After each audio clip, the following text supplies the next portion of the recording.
What's up, everybody? I'm John Middlekauff. You know what I need you to do. Subscribe to our YouTube channel. We got content for days reacting to every NFL game all the time, every single day. Subscribe, like the videos. Let's go. What is up, everybody? How are we doing?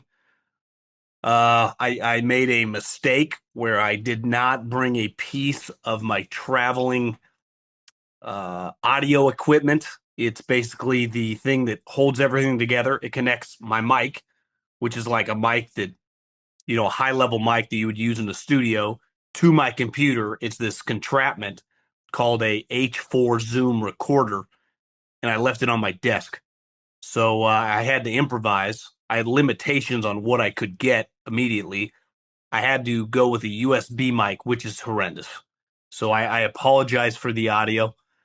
Mike Malone, the old Denver Nuggets, won a championship with Joker, once said when he was the Kings head coach, he hated when any player ever said "my bad." He said, "My bad, get your ass kicked." He was so right, because it's like when someone says "my bad," like I dropped a ball, my bad. You screw up at work, my bad. No shit. We know you did it.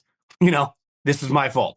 But you don't need me to tell you that, because you can hear it. The audio quality is not up to the 3-and-out Middlekauff standards, but I didn't have any other options.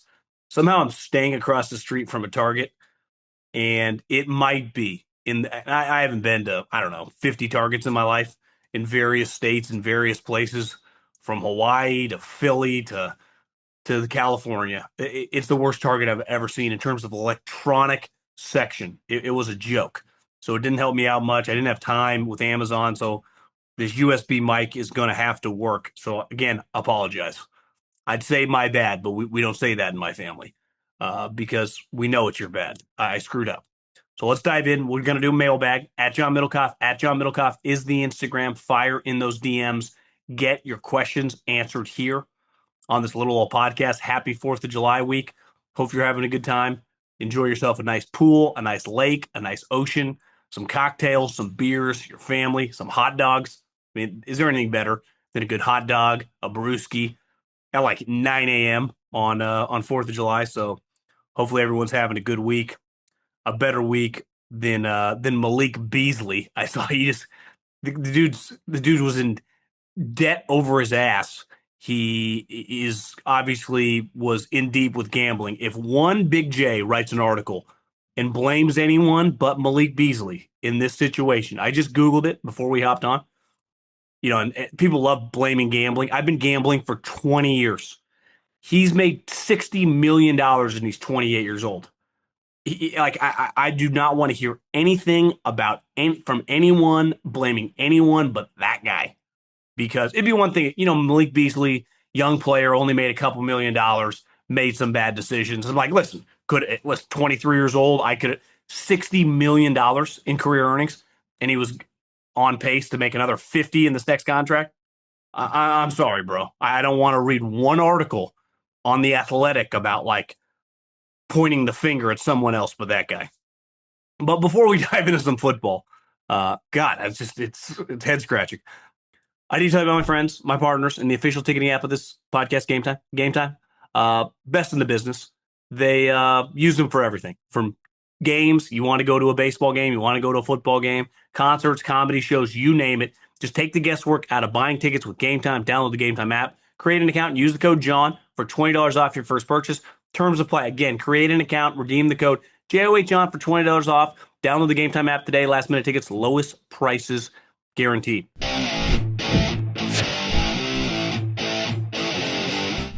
Okay, at John Middlekauff, let's do some mailbag questions. At John Middlekauff, mailbag questions, easy. At John Middlekauff, Sebastian, just checking to see if you saw this. Not sure if you answered this already, but I'll add to it. Which quarterback would you have called had you had just taken over the Raiders? I think what he might be referring to is we had on John Spite, the GM of the Raiders, and he made like I don't want to say an offhanded joke because he was kind of serious, but he said their job might hit the floor, or maybe he'd be embarrassed to say. Maybe that's what it was. Maybe he was like, I'd be embarrassed to admit who we called in our pursuit of quarterbacks. And then I kind of threw in the jab, like you called Andy Reid about Mahomes, and he said no. But then I started thinking, what quarterbacks could he have called that would have been pretty insane, right? Like, would he have called on Lamar Jackson? Probably pretty doubtful. Would he have called on Josh Allen? Probably pretty doubtful. So I think it's fair to say Mahomes, Josh, Lamar in their own little category. I don't think you'd waste that call if you were him because you just know even if you offered Max Crosby and 7 first rounders, which I think I read one time or I heard on someone say that the max you can offer is 4, even though I think the most we've ever seen is 3, which is weird because you could offer your entire draft, but you can only offer 4 first rounders. Could be wrong on that because I don't think we're ever going to see that. But I would imagine you call on Joe Burrow. Cincinnati's a weird place.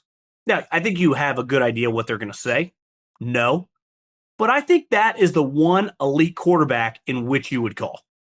And you're okay, obviously, you're probably going to get a hell no hang up. But that place is fucking weird. And once upon a time, Carson Palmer ended up on the Raiders from the Cincinnati Bengals. So you just never say never. Justin Herbert, no chance because he's in the division. You wouldn't make that call.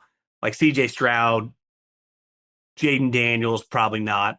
Then I think you start getting in the world of like Brock Purdy, Dak Prescott, Jared Goff, you probably Kyler Murray, kind of that kind of group. Jalen Hurts just won. You're probably not calling him. But I would imagine anywhere from 6 to like 15, you're calling on every one of those guys, and you end up with Geno Smith. So I would call on all those guys. But I think Burrow's the one elite guy that you're just like, hey, why don't we just place a call? What do we got to lose? Mike Brown getting mad at me? Who cares? Aaron Rodgers. On Aaron Rodgers. Do you think the sponsors like State Farm knew he was weird? If they knew he was weird, they would have given him the deals. I knew once his immunization comment, he was done being a double check guy. I think he would have made less had he had the endorsement money he made. I think he would have made less than had he. I'm not quite sure what that means. You think he would have made less in the NFL? My husband told me don't bother on the Enigma, waste of time, and can't see him the same. Yeah, I mean, I think culturally, the time, it was a very, like, if you said I would never get a COVID vaccine in 2025, absolutely no one would give a shit. And 90% of people would be like, yeah, anyone under like 60, like, yeah, I'm not letting that touch my body either in 2025. But in 2020, it's all about the timing culturally, the way he was on the forefront of that. It was a very hot button issue at the time, and only one message was allowed. Think culturally how different things are now, right? I actually see a lot of people going the opposite way. I'm not even just talking about the immunization thing, but just in society, what flies, what doesn't fly. So a lot matters at the point in time you're at, right? And everything in 2020, 2021, honestly, I didn't even notice. I mean, it's clear he hasn't been on these, uh, commercials in a while. But in terms of at that time when they dropped him, he was just getting crushed. And it was for, like, I'm in agreement. It was over the COVID stuff, but I don't think, I just think it was a time and a place. And it was such a hot button issue. And he was the most famous guy in the NFL. Do you know this? That like Sean Payton, Kyle Shanahan, Gruden, Andy Reid, there was like 6 or 7 of them that kept getting fined. Sean Payton and Kyle Shanahan were getting fined constantly for not wearing the masks and pulling it down all the time. And they refused to pay. They never paid. And somehow, like, they told Gruden, because Gruden ended up cutting the league like $100,000 check. And Sean Payton told him on a phone call, like, you're fucking nuts. They'd have to come to Chase Bank and fight me over that money. So it's like, it's not like anyone took away Sean Payton's juice or earning power. I mean, he had a movie made about him. So I don't know. I think some of that stuff's stupid. And listen, you like your marketing power for Aaron Rodgers, he probably cashed in pretty big time, you know. Now, if you're these corporations, like they like things pretty cookie cutter, right? And when they're going to pay you a lot of money, they need you to buy into whatever they're doing. And State Farm doesn't want controversy, regardless, like politically, who knows what the people running their campaign politically think or care. They might be completely aligned, but they don't want to have to deal with that. So it's just, I don't want to deal with anything. I want everything as straight as possible. Like Patrick Mahomes, pretty easy corporate partner. Josh Allen, Lamar Jackson. It's like they're just not that controversial. They just don't say anything, which you could say is kind of fake in the sense that they actually have beliefs. There are things that if they said would make major headlines, but for them, it's just not worth it. And where I would defend them is like, why do you want to deal with and I actually hate this term, media backlash. Like, what does that mean in 2025? Honestly, like the newspapers, I don't know one person that reads a newspaper beside my 75-year-old mother. So it's like, who are social media?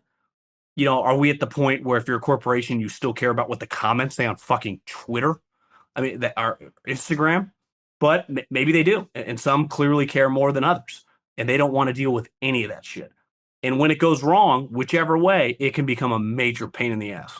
Pro golfers drive for show, but they putt for dough. The easiest shot for you to make some dough, betting on this week's tournament at DraftKings Sportsbook. From the opening round through Sunday, DraftKings Sportsbook has you covered with live betting, player props, and so much more. I bet on golf every single week. Couple guys I like this week at the John Deere. Michael Kim. You can get plus 360 to top 10, obviously line subject to change, as well as Mark Hubbard, who has been playing well. You can get him at plus 400. So that means you bet $100, you win 360. You bet $100, you win 400. I like both those guys to be in the mix of top 10. If you want to sprinkle on them to win, would not blame you. Like Michael Kim and Mark Hubbard this week at the John Deere. Here's something special for first timers. DraftKings customers bet $5 to win $150 in bonus bets instantly. Download the DraftKings Sportsbook app now and use the code JOHN. That's code JOHN for new customers to get $150 in bonus bets instantly when you bet just $5. Only on DraftKings. The crown is yours. The shows this summer have been excellent. I'm fascinated by the business and finances of the organizations and how it impacts the play on the field. Question: do you think the emergence of private equity investment is a potential game changer? I see it as a vital lifeline, potentially, for family-owned organizations like the Bears and Cowboys. Big brands without a lot of cash on hand. I think Jerry has a lot of cash on hand. I can't speak for the Bears, but I wouldn't put Jerry. You're correct where they are still considered a mom and pop shop, right? It's family-owned business. But in terms of cash revenue, like Walmart was a family-owned operation for a while. They were printing cash like they were the number one company in the world, right? Bezos was leading the charge at Amazon early on. I wouldn't call it a mom and pop operation, but it was like his operation. So I would put the Cowboys in kind of a unique place. But like you said, it's not like Jerry had started Microsoft or has all these other companies that generated him revenue like some of these other people. Steve Ballmer, I saw on a podcast recently, said that his dividends from Microsoft obviously can change a little bit on a yearly basis, have recently paid him over $1 billion a year. Just the dividends of his stock. Think about that. So, sometimes, and I'm guilty of this, like, oh, Ballmer's got more money than everyone else. When you hear that, you're like, Jesus, how could, so he's already purchased the team, cash, right? He already built the building, and then he just has this side revenue stream of dividends. That's pretty fucking nuts. I mean, it truly, that's pretty crazy. That's when he said that, and you just really kind of started to think about it. You're like, God, the Clippers, no wonder Genie had to sell because they're going to get to a point. I just saw Shea Gilgeous-Alexander. He's making $70 million a year. I think a big reason all these NBA owners sold, granted they 10, 20x their money, because the expenses were about to go, and they are currently, through the roof, right? You have 3 or 4 guys, multiple guys in your team making 50, 60, $70 million. So you have 3 human beings accounting for potentially $150 million. Where in the NFL, your salary cap, even once it gets to $300 million, it is a group of 55 guys, right? 53, 45, whatever the number varies team to team. Because you got some injured guys, you got whatever, but it is a larger group of players. So just statistically, you have a better chance of injuries and balancing it out. And the money you get from TV always pays for that. Where in the NBA, it's a little more, obviously they're making enough money to pay the players, but it's clearly a little more fickle. So I think why a lot of these NBA teams paid or bought, you're sold out because the money was so huge. Same thing, like you said, with the NFL, because it just helps them breathe a little bit. I, I I will defend. I'm always critical of rich people, like super rich people, right? I'm not talking like guys worth $1 million and still counts the tip on a calculator. Like I get it. But if you are worth $500 million and you're like stiffing a waiter over a $20 tip or something, like you're a fucking loser.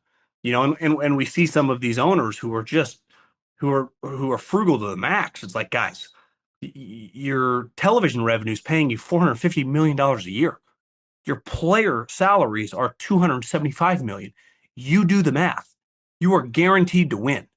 You can't pay everyone in your building enough money to even come close to not making a 30% guaranteed profit on just that television revenue alone.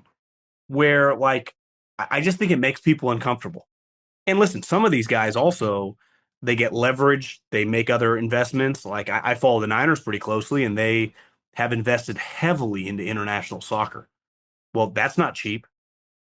Jerry, we just had a family friend who was hanging out in Italy that just saw Jerry Jones's yacht, right? I mean, I just was actually watching this yacht show on Amazon Prime. I'm not really into, like, if you're like, hey, John, you're worth $1 billion. Would you want a $50 million yacht? My answer would be no.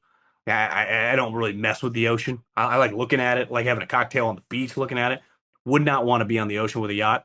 But these yachts, the show, like, I mean, these rich people are paying 50 to $100 million for a yacht, and you start having some of these expenses.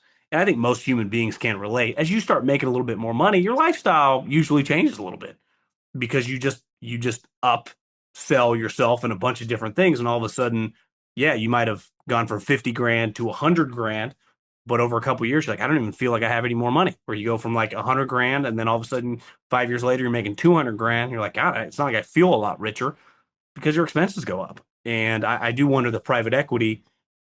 My question is less about a cash influx. It's like, okay, I get $600 million or $800 million. Are you actually using that money to fund these contracts? Or did you use that money to just feel better about yourself, have money, I don't know, in some sort of fund that pays you 6, 7% where you can make a lot of money? I don't know. That to me is $1 million question that truly only these owners would know and would talk about. Stumbled upon Colin's feed a few years ago and have been a fan ever since. Thank you, Mike. While I love the hard cap in the NFL, I think some flexibility would make the league better. Imagine if the bottom 5 teams were allowed to go 20% over the cap, and 6 to 10 were allowed to go 10%. Do you think it would help shift franchises like the Panthers, Browns, Giants, Saints to get out of the gutter? Well, let's use the Browns as an example. Jimmy Haslam spent more actual cash than any owner over the last, I think, 4 years. I think in terms of actual cash, not like the salary cap and like the cap hits. I'm saying actual cash to players. I remember reading an Athletic article. I'm pretty sure it was over $1 billion over the course of 21, 22, 23, and 24. No owner in the NFL. Jeffrey Lurie, Jerry Jones, who's not even that high, the Niners, like the high paying teams, spent as much as Jimmy Haslam. So just because there's a hard cap doesn't mean that you can't give more cash. So Jimmy Haslam has tried to do that and hasn't worked.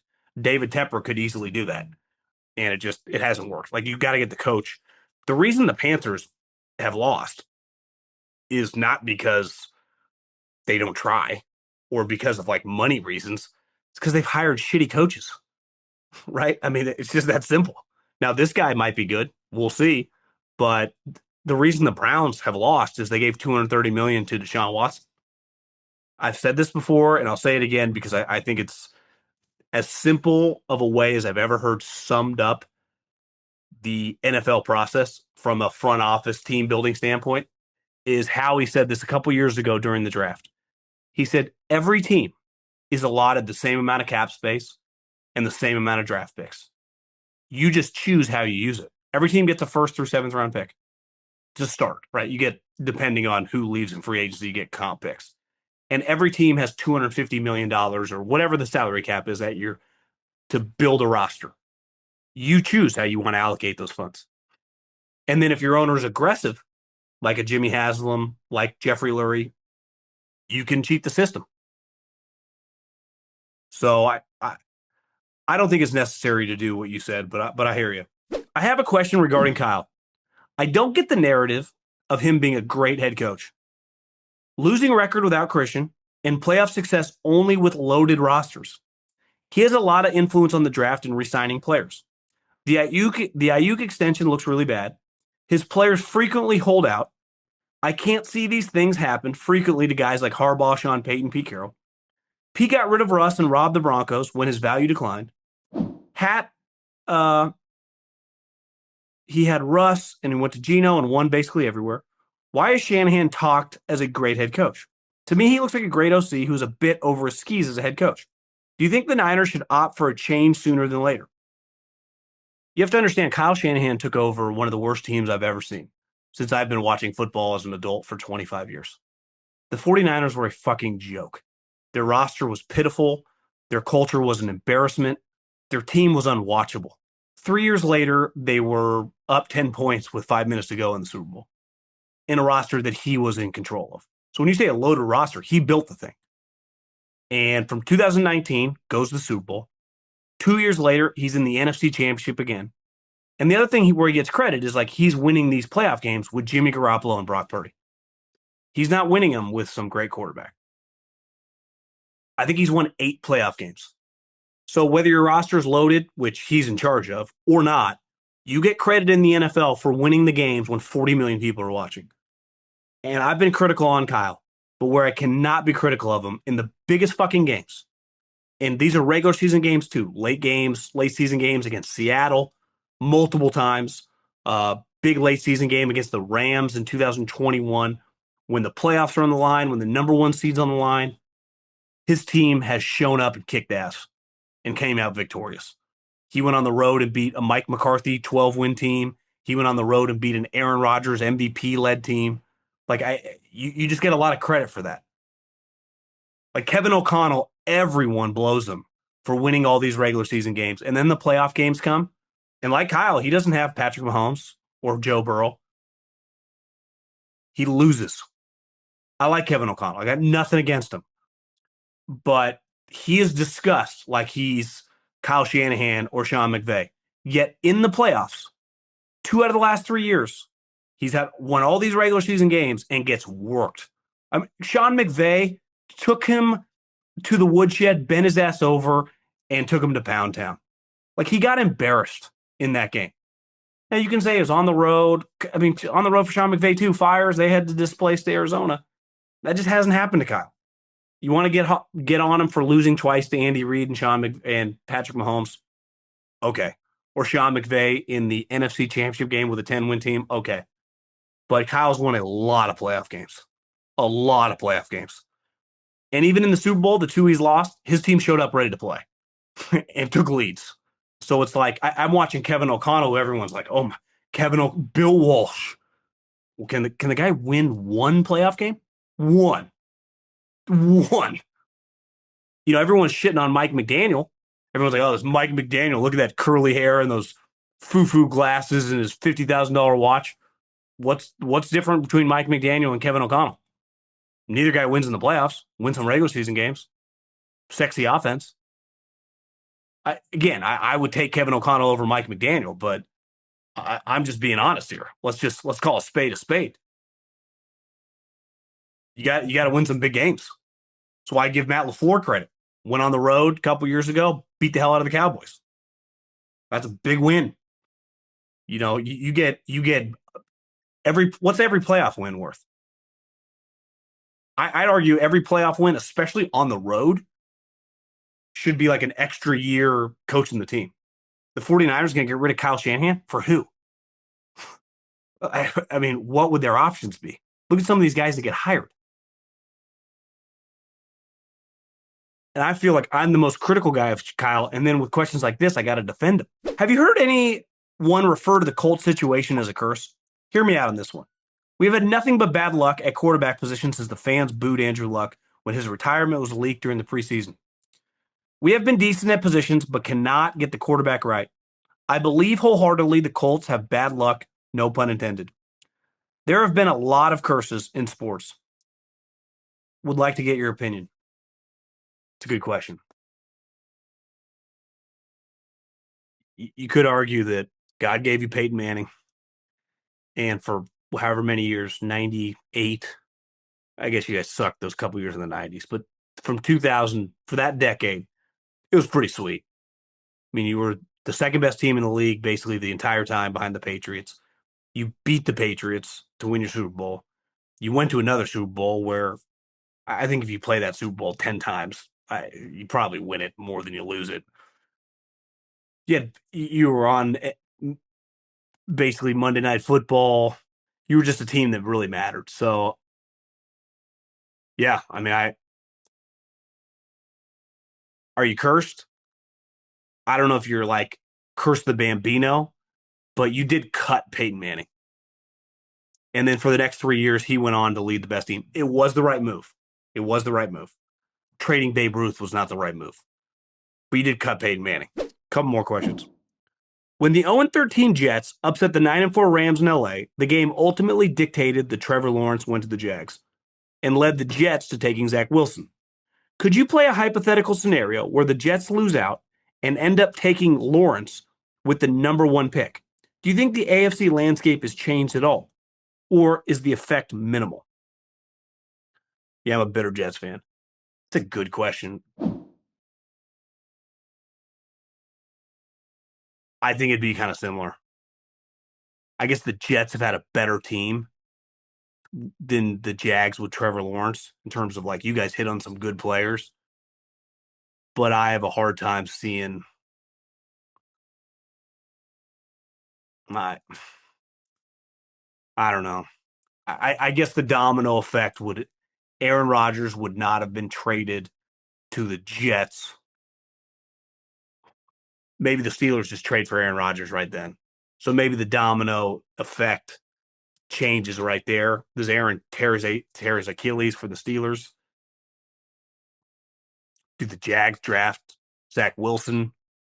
To me, the more interesting part is like the butterfly effect, the domino effect of quarterbacks, and the butterfly effect of Aaron Rodgers. But I don't think we look at Trevor Lawrence and the Jets like you guys are some consistent 9-10 win team. Good question, though. Okay, we'll end on this. Great work on Colin. A bit of a long question for the mailbag. I work in contracts and acquisitions. Successful guy, then. As someone who got into this work because I always loved the topic, the process of contracts in professional sports, I was wondering if you could share some insight into that role in the NFL. You've mentioned contract negotiations before, but how does one become a contract negotiator with a team? Do you start as a scout and work your way up? Do you have to have a financial background? Or is it done in-house with GM John Schneider, mentioned his involvement a few times, and an agent representing the player? Keep up the great work and success. Well, let's dive into that because I wanted to welcome you to Chasing Challenges, brought to you by Microsoft. In the NFL, just like in the business world, overcoming obstacles is key to success. Microsoft empowers business decision makers with AI solutions, simplified cloud and data management, and trustworthy, responsible technology to turn challenges into opportunities. In this segment, we will explore some of the biggest challenges being faced in the NFL and how they can be overcome. Whatever challenge you're faced, Microsoft empowers you with the expertise to say, bring it on. This week, we've discussed the challenge faced by all these contract negotiators. We see holdouts. We see the Niners have dealt with a lot of them. Obviously, the Bengals are dealing with them. I think most contract negotiators for a team, this guy in charge of the salary cap, tends to have a law background or a finance background. Usually the scout background, when the guy gets into that, is when he becomes either the assistant GM or the GM. John Schneider, I would say, became a household name evaluating players, not negotiating contracts. When I worked for the Eagles, it was unique because Howie had got his start and came up on the contract side. So he had a law degree and he worked his way up dealing with agents and then got in on the scouting side and then became the GM and merged the two. But I would say most scouts, especially the ones I know, Jason Light, Spytech, Veach, uh, am I missing? Adam Peters, those type guys got into the business, college scouting, pro scouting, helping with this guy's worth trading this many picks.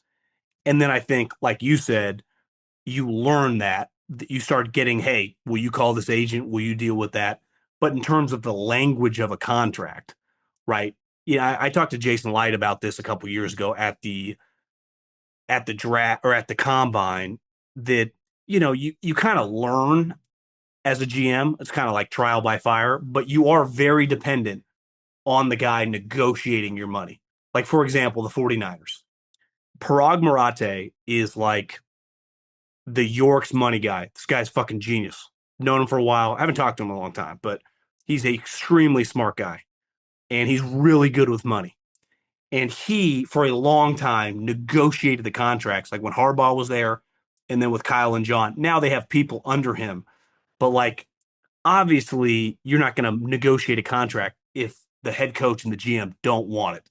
But like, are they negotiating every single kicker of a contract? You have individuals whose job it is to get on the phone, maybe with Drew Rosenhaus or maybe one of Drew Rosenhaus' guy, and just get the basic parameters of what we're looking for and what they're looking for. And then people write it up, and then they get involved, to me, most of the time with the bigger picture stuff, right? Like, was John Lynch, when the Purdy contract was being negotiated, on the phone every single day, talking the specific language of the contract? No. And he's talked about this before. He gets involved when it's like, how can we get a deal done, right? You're not like Maria's in real estate. She's not doing every single detail of the contract. Some of it's already written. A lot of these NFL contracts, the parameters of a position is already set in stone.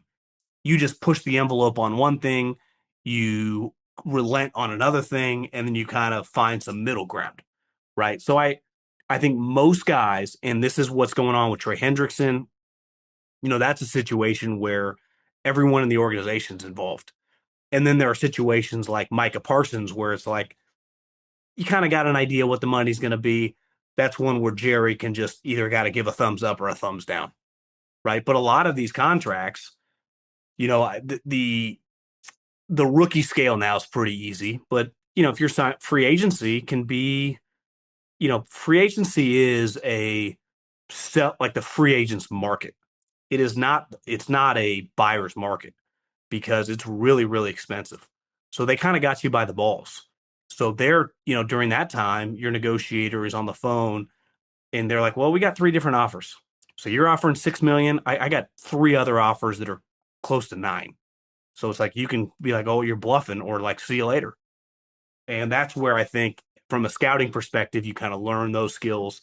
And when you've done it, you have a pretty good idea. But you have to have a pretty good idea of the market, of how good the player is. So there are a lot of, I think more than ever, it used to either just be the GM was in charge or the money guy was in charge. I think there are more people with their hand in the cookie jar on these deals than ever before, because we're talking, guards are making $20 million a year. So that's an excellent question. And it's a big challenge for these teams to, figure out who's in charge of that and when do the big decision makers get involved. So that's it for this week's Chasing Challenges. Remember, Microsoft's AI solutions empower you to take bold steps, make informed decisions, speaking new ideas to help drive your business forward. With Microsoft as your trusted partner, you can navigate your journey with confidence, finding innovative solutions and reaching new possibilities. Visit Microsoft.com/challengers to learn more.